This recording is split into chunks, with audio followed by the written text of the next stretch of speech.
제일 처음에 이제 그 우리 스파르타 소녀에 보면은 손으로 해서 이제 직선으로 만들었죠. 그제 역사관을 그냥 이게 단순히 있는 게 아니라 역동성이나 이런 거를 주잖아요. 운동성을. 그러면서 왼쪽 손을 이 사람이 뻗어요. 소녀가. 그때 남자들은 굉장히 역사와 치고는 풍속가처럼 그렸잖아요. 그때부터 이제 표가 난 거죠. 그런데 갤러리의 초상화를 봐도 딸내미가 다리를 꼬고 있는 이런 자세를 보게 되면 이거는 존 시머 서전트의 네 자매하고는 완전히 다른 내용이잖아요. 존 시머 서전트의 네 자매 그림만 찾아보세요. 어떻든 그림하고 달라요. 그때부터 더가는 벌써 이미 자기가 역동성의 구도를 생각을 하는 거죠. 자, 생각을 합니다. 그림이 어디까지 왔느냐? 다리까지 왔어요. 그럼 이제 발레로 갑니다. 가볼게요. 그 전에 여기 나와요. 이거 잠깐 했죠? 자, 이게 구도가 어때요? 대칭이에요? 비대칭이죠. 비대칭이니까 더 관심이 어트랙션 되죠. 근데 이게 둘이가 우리가 흔히 강간이라 그래요. 레이프. 전혀 레이프 아니에요. 이게 뭐 레이프예요? 레이프라고 의심할 수 있는 것은 아무것도 없어요. 그렇지 않아요? 이것만 보면 이게 레이프 안 같아요? 그죠? 이거는 자기가 둘이 눈이 맞았는지 아니면 레이프인지 몰라요. 프로나르가. 그렇지만 이거는 없잖아요. 그런데 이게 더 경멸성이나 이게 있다는 거죠. 뭐냐? 사선이잖아요. 어깨의 곡선이잖아요. 그죠? 이제 이걸 통해서 다 해놔놓고 나중에 제가 했던 그림을 다시 땡겨내서 그림을 보세요. 그러면 본인의 생각, 제가 주입했던 그 생각을 다 지워버리고 자기만의 생각을 입히세요. 자, 볼게요. 이 더가가 그린 거예요. 1870년도에 아까 전에 뉴올리언스 갔다 왔잖아요. 뉴올리언스 갔다 오고 난 뒤에 이제 시간이 좀 남아서 그런지 얘가 음악을 너무 좋아해요. 바그너부터 시작해. 얘는 노래 이런 거 오페라에서 지가 이제 우리 보통 그때 쌍안경 가지고 보는 건 전부 다 여자들이 거기 가서 남자 꼬시는 거예요. 돈 좀 있는 여자들이. 근데 그 더가는 그 오페라 하우스의 특별 VIP 회원권을 가지고 있어요. 그러니까 그 사람들은 그냥 널리 보는 거예요. 그럼 더가는 내 모델이 되어서 그림을 그리고 있는지를 모르게 그려요. 그러니까 이 사람은 굉장히 은밀한 사람이에요. 모르게. 그러니까 내밀하다라고 하죠. 아까 전에 있던 그것들도 다 내밀하게 그리는 거예요. 자, 이것도 내밀한데 이 사람들은 전혀 음악하고 관계없는 오케스트라 단원들을 그냥 꼽아놓고 난데 자기가 그리는 그렇다라는 것은 오케스트라가 아니잖아요. 그냥 나는 이런 식으로 구도를 한번 만들어 볼게라고 하는 거예요. 청중하고의 관계를 이제부터는 이 사람은 생각하게 되잖아요. 그죠? 다리. 그죠? 그리고 여기는 음악. 그럼 이게 어떻게 움직이지 일어날 수 있다는 것 자체를 우리는 이 구도가 굉장히 낯설잖아요. 이게 왜냐하면은 이때가 1870년 뭐 70몇 년 가면 이때는 무슨 그림이 있었느냐 하면 모네 그림이 있었단 말이에요. 이게 뭐 센너강의 뷰 무슨 뭐 아르장티유 뭐 이렇게 하고 있는 주구장창 그림에서 이런 것들이 나와요. 구도가. 그때 구도는 아니잖아요. 이거는 그냥 하늘 있고 산 있고 다 보여야 되잖아요. 통일성도 있어요. 이건 통일성이 없잖아요. 뚝 이러면은 만약에 여러분이 교수인데 학생이 이렇게 그리면 미친놈이야. 그럼 이거밖에 안 돼. 너 내한테 이거밖에 안 배우냐라고 알겠죠. 근데 얘는 이렇게 그린단 말이에요. 이렇게. 깜짝 놀랐죠. 자, 그래서 이제 불안정한 구도로 왜 만드는 의도가 있다는 거예요. 이 사람. 이 사람들 자체에서 이 안에 들어가서 그냥 들어간 거죠. 아까 이제 퀼트의 거기 음악회하고는 완전히 다르잖아. 막스 리베이. 구도가 변해요. 자, 여기서 노래를 좋아하다가 이렇게 이제 가죠. 어디가 보여요? 바닥이 보이죠? 다리가 보였다가 다리가 안 보이죠? 자, 이거는 뭐가 돼요? 미리 결론부터 말씀드리면 저는 이거는 완전히 이제 그 운동의 역동성에 있어서 마지막 포징 단계예요. 이 포징이라는 것은 다음에 점핑을 하기 위한 포징 단계죠. 그렇다는 건 다음에 이 힘을 다시 모으고 다시 역동할 수 있는 길이잖아요. 그러니까 그는 더가는 뭘 좋아하느냐 하면 역동성 앤드 정지를 좋아해요. 그러니까 그 두 가지를 분합해서 자기가 가지고 있는 이 의도를 항상 늘 생각하면서 그래요. 이 사람은. 이 사람 이런 사람 없죠. 만의 그림에서 그런 게 있나요? 없죠, 그죠? 이 그림은 그냥 아름답다라고 그러죠. 아름다운 게 아니라 이 사람이 흘러가는 이런 바닥 같은 거 보세요. 늘 보는 게 이제 이 뷰가 위에서 보고 밑에서 쳐올리잖아. 근데 그러면 자, 이 사람한테서의 그림은 자, 마네가 이야기합니다. 나는 자연에서 보이는 것만 그린다. 다른 건 안 그린다. 지입으로 그래요. 너가 나는 그렇게 안 그린다. 나는 인공적인 걸 좋아한다. 그리고 우연의 법칙으로서 어떤 그런 상황으로 인한 구도를 내가 계획을 한다. 그래서 그 계획을 하기 위해서 앞서 이야기했던 역사와 이런 것도 그려놓고 난 뒤에 미완성으로 남겨놔. 왜? 계속 이 사람은 그리면서 거기에 따른 어떤 잡아째고 다시 하고 습작하고 다 하고. 근데 그런 일환으로서 우리 밀랍 인형 있잖아요. 14세 밀랍 인형. 그건 조각이 아니잖아요. 그 밀랍 인형이잖아요. 이거는 이 사람이 밀랍 인형을 그리는 것 자체가 대생에 습작하는 거하고 똑같은 그 효과를 거두기 위해서 자기가 연습하는 거예요. 그럼 우리는 보면 그걸 조각이라고 생각하잖아요. 이 사람은 조각을 자기가 청동으로 주조를 절대로 안 했어요. 사후에 했어요. 밀랍 인형은 1875년, 81년인가 그게 이제 출품을 하는데 그것도 밀랍 인형으로 출품을 해요. 자, 볼게요. 처음에 구도가 청중하고의 관계에서 이렇게 가다가 노래할 때 그러고 난 뒤에 사람의 인물에 집중을 하면서 이 사람에 따른 어떤 그런 것들이 나오죠. 근데 인공으로 그릴 때 인공 조명이 있잖아요. 무대. 그래서 들어가는 무대라는 얘기 자체, 바닥이라는 자체가 굉장히 중요한 키워드인 것 같아요. 거기서 무대 조명이 올라와서 얼굴이 이렇게 일그러지는 그런 것들을 굉장히 좋아해요. 그래서 보면 노래하는 오페라 가수들 보면 얼굴이 다 찌그러지고 뭐 개 노래 이런 것들이 일부러 못 그린 게 아니라 의도를 하는 거죠. 이쁘게 그릴 필요가 있나요? 볼디니처럼? 그럼 볼디니처럼 그려버리게 되면 사람만 눈에 보이잖아요. 그럼 그 사람이 의도했던 구도는 어디 가요? 일부러 안 그린 거예요. 그러니까 드가가 뭐 자기가 여자를 그건 말도 안 그죠? 예. 그렇게 이야기하면 안 되겠죠. 우리가 이제 공부하는 사람 입장에서는 그거는 그죠? 예. 자, 이렇게 이제 이런 구도가 나오다가 이제 쭉 넘어가죠. 한번 가볼게요. 이렇게 가죠. 다리에서 흐르면서 약간 그런 느낌. 역동성에서 잠깐 포징을 하고 이 사람들은 늘 어디를 봐요? 바닥을 봐요. 뭔가 바닥에 따르는 어떤 그런 미학이 있다는 거죠. 네. 이 사람 누구다? 메리 카세. 메리 카세는 엄청나게 부자죠. 미국의 아메리칸 임프레셔니스트를 가지고 온 장본이 나중에 미국 임프레셔니스트하고 그때 에슈킨 파워 한번 해볼게요. 자, 이렇게 나왔고 파스텔. 자, 여기 보면은 격렬함이 이거를 잘못 오해하시는 게 이게 발레를 하는 사람의 스테이터스 그러니까 신분이 굉장히 좀 매춘이고 뭐 그거에 초점 맞추면 한없이 매춘으로 가요. 근데 물론 그것도 있죠. 왜 그러냐면 그 자체가 그 당시에는 그냥 그런 식이었고 요새하고 다르잖아요. 요새 발레하는 사람이 이렇다 그러면 난리가 나죠. 근데 그때는 흔한 거였기 때문에 그냥 우리가 예술을 하는 사람이 그런 거에 초점 맞춰서 재미있게 히히닥거리면 안 되잖아요. 그렇지만 이 사람이 표현하고자 했던 것은 다리를 따라가보라 그랬잖아요. 다리를 따라가면서 바닥으로 갑니다.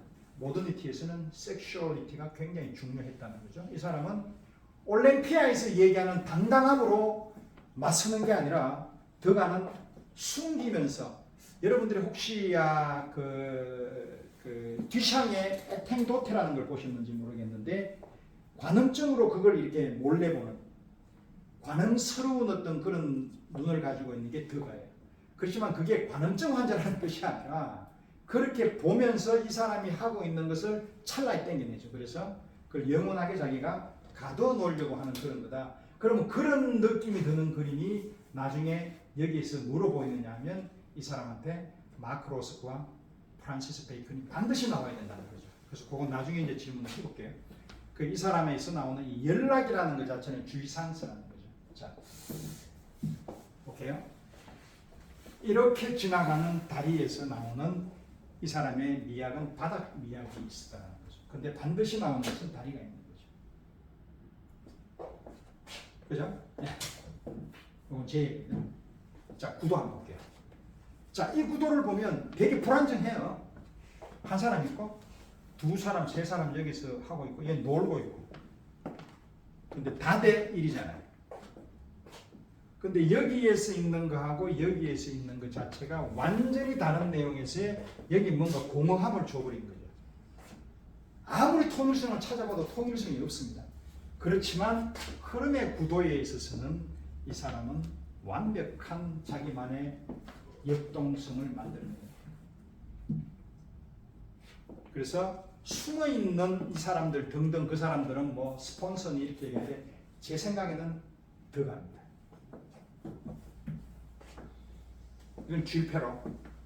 이제 여기서 등장하는 게 좀 재미난 게 덩어리 끓는 이런 약간의 마이너한 이런 것들도 이제 관심을 기울이는 그런 상황까지 왔다라는 건데 이 쥐표로는 그 예카테리나 2세가 이제 그때 그 서방 전쟁을 하면서 이제 생텍스부르크 시티를 만들고 자기 미술관을 만들면서 이제 미술 문화 정책이나 이런 것들을 굉장히 부흥했던 사람이 예카테리나고 표도르 대제 이반에 이제 세 명이 있잖아요. 그러니까 이 예카테리나 그때가 아카데미 만들었을 때 이 사람이 러시아로 가요. 그게 상당히 인정받아서 이제 여기 와서 이 사람이 발레를 하고 있어요. 근데 발레의 원조는 사실은 루이 13세, 14세로 넘어가는 거죠. 자, 요거 볼게요. 이걸 보시면 드가의 구도에서 정점을 찍습니다. 자, 볼게요. 역동성에서 지금 현재 예술의 세계에서 천상의 세계에서 이걸 만들어냅니다. 근데 이 사람은 뭘 하고 있냐면 앉아서 그냥 아주 따분하게 신문을 보고 있어요.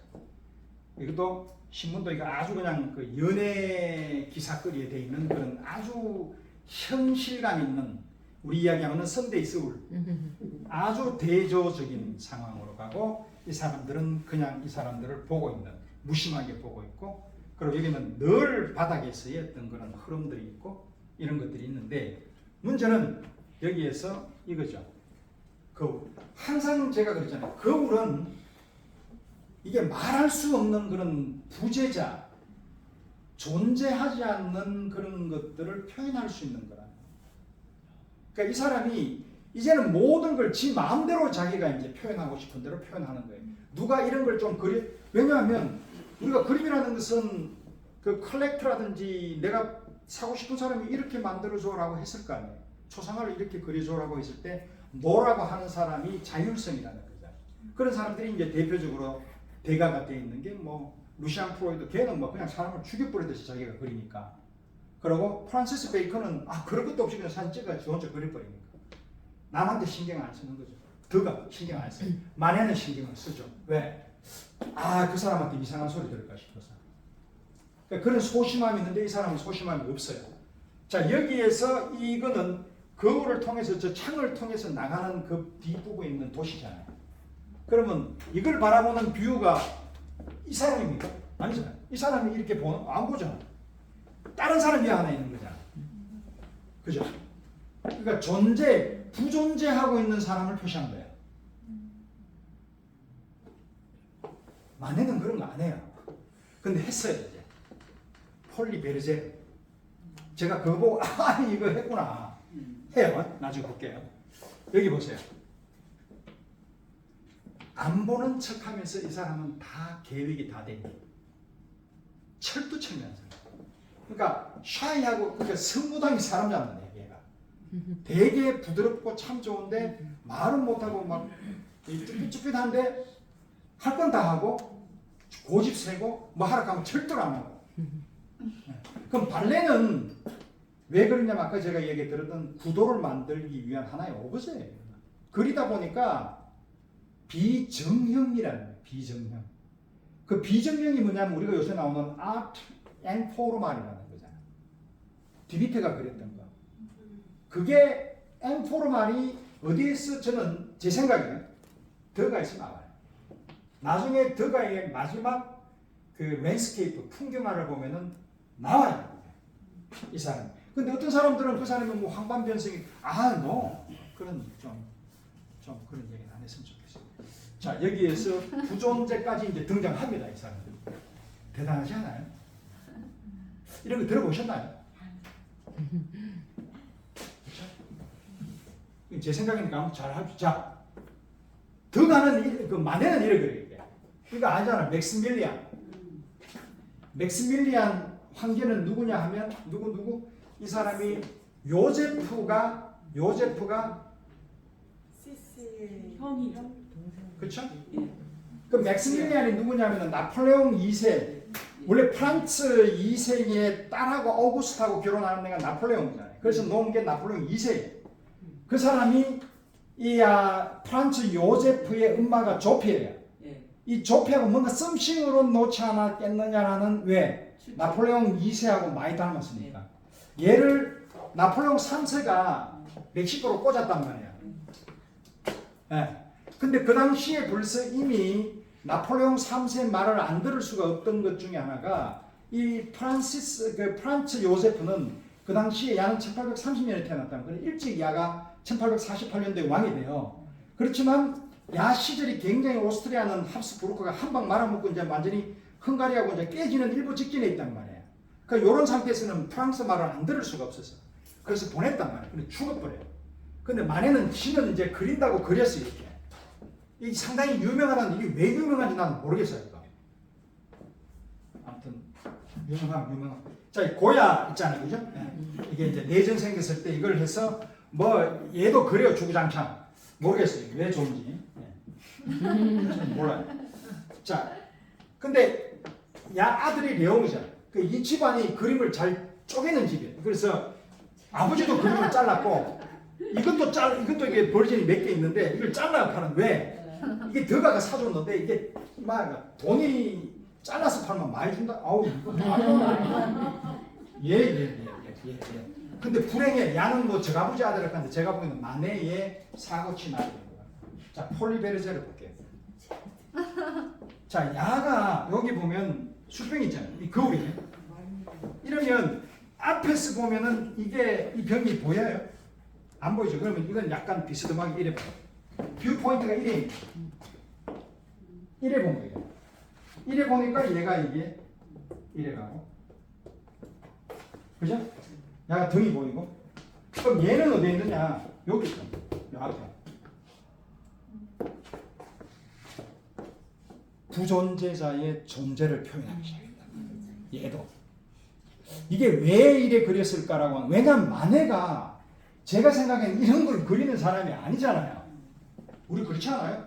그냥 꽃은 정말로 멋져요. 예를 들어서 백합 같은 거 이런 거 죽기 직전에 이제 매독으로 이제 다리 자르고 이제 그런 문제가 생겼을 때에 이 그림에서는 이 사람이 유일하게 꽃 그림에서 저는 뭘 느끼냐면 정물화가 정물화스럽지 않은 생명이 들어있는 그 대표적인 경우가 샤르댕이에요.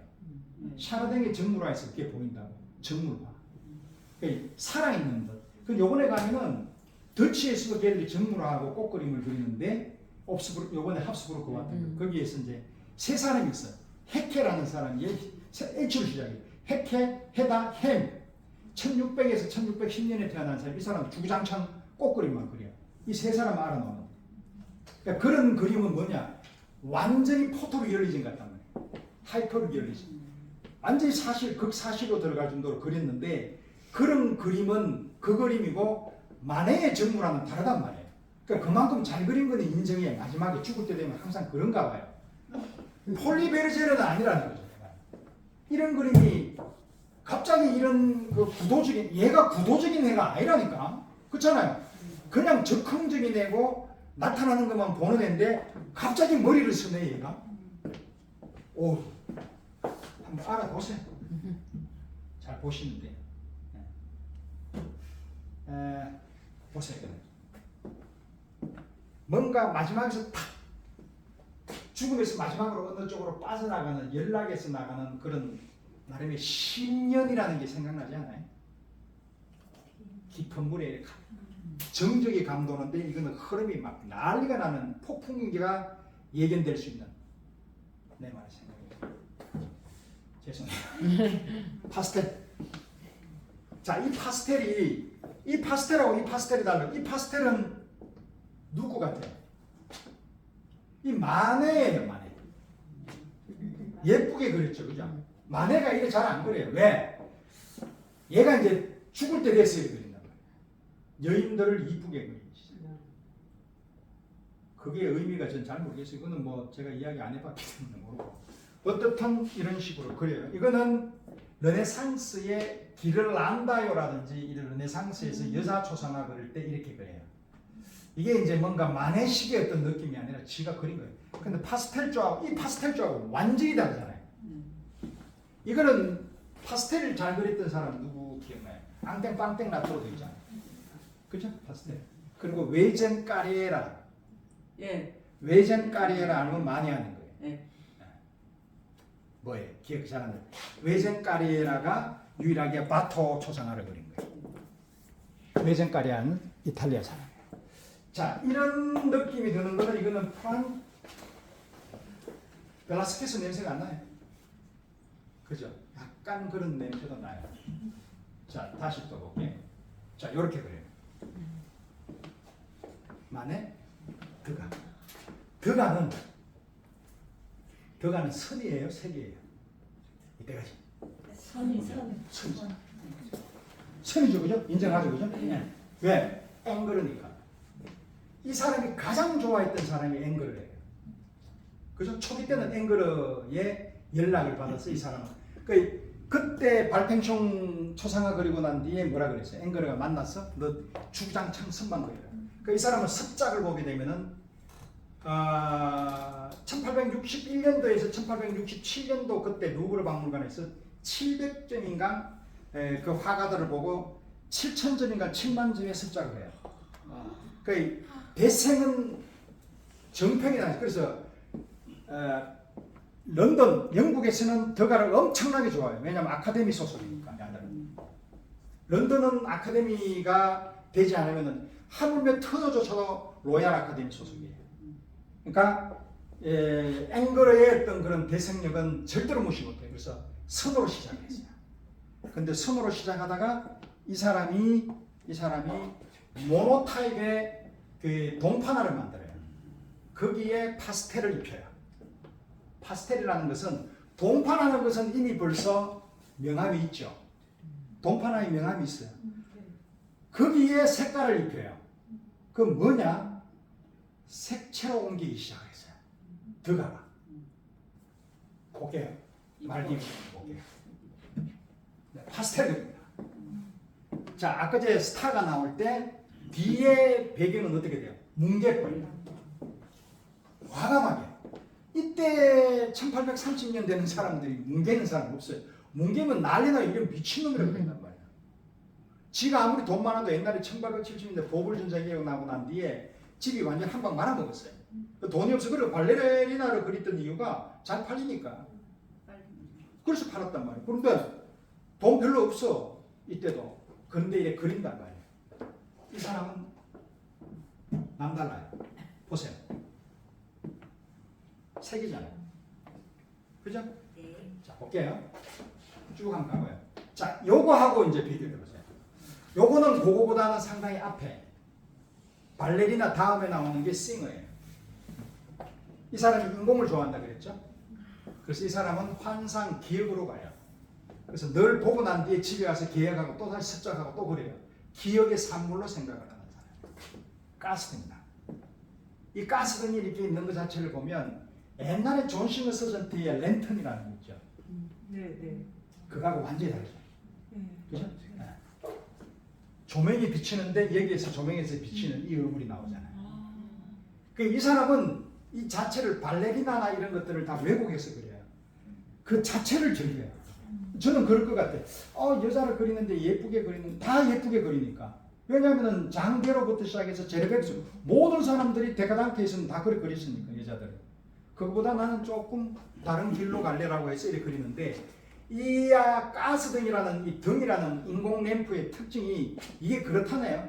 그 문학에서 얘가 폴 벨러인가 아니면 누구의 소설에 나오는 얘기래요. 그게 뭐냐면 가스등에서 나오는 거 바다가고 이거는 양면성을 가지고 있대. 천사의 얼굴하고 악마의 얼굴이 같이 있는 것을 표현하고자 할 때 이 인공에서 나오는 램프에 대한 얘기.